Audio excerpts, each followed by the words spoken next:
কৈলাসহরের প্রেম মন্দির অনেকের স্টোরিতে দেখছিলাম, তো ভাবলাম একবার নিজে গিয়ে দেখি আই। তারপরে আর কিতা বন্ধুরার লগে বাইরে গেলাম কৈলাসহরের উদ্দেশ্যে। আর আজকের ওয়েদারটা হালকা হালকা বৃষ্টি পড়ে, চারিদিকে মেঘ, গাড়ির ভিতরে আমরা, আর সাথে গান। আর এইরকম ওয়েদারে চা পাইলিলে আর কিচ্ছু লাগে না গাইজ। চা খাওয়া শেষ করিয়া আবার আমরা রওনা দিলাম আজকের আমাদের ডেস্টিনেশনের দিকে।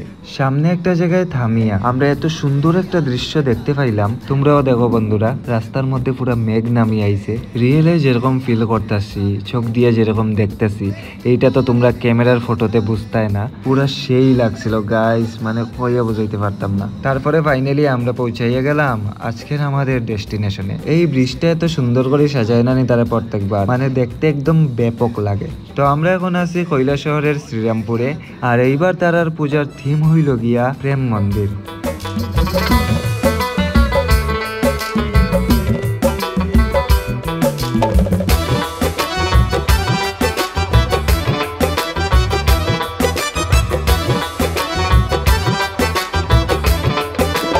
কৈলাসহরের শ্রীরামপুরে প্রত্যেকবারই অনেক সুন্দর সুন্দর প্যান্ডেল হয়, আর এইবারের থিমটাও জাস্ট অসম হয়েছে। লাস্ট ডিসেম্বরে আমি বৃন্দাবন প্রেম মন্দিরে গিয়া ইসলাম তো এই প্যান্ডেলে আইয়া প্রায় সেম ভাইবসি পাই, আর মানে প্রায় সেম প্রেম মন্দিরই বানাই দিছে তারা।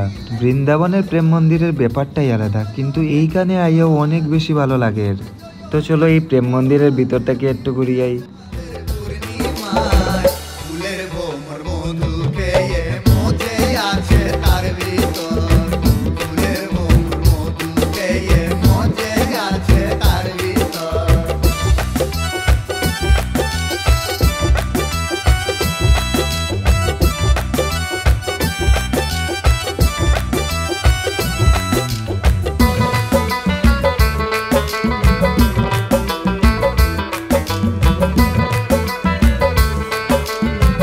তোমাদের আমি কইয়া বুঝাইতে পারতাম না এই জায়গাতে আইয়া আমার কতটুক ভালো লাগছে, মানে এত ভালো লাগছে আর কি, মানে আলাদাই একটা ফিলিংস অনুভূতি কাজ করছে এখানে আইয়া। আর তোমাদের এই প্রেম মন্দির কিরকম লাগছে সবাই কমেন্ট করিয়া জানাইও। তারপরে আমরা আইলাম রাজদাবাতে, তো এখানে ডিনার করিয়া তারপরে বাড়িতে যাইমু ফিরিয়া।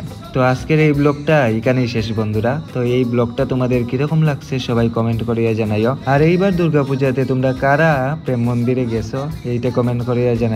তো তোমাদের সাথে দেখা হইব পরের ভিডিওতে। বাই।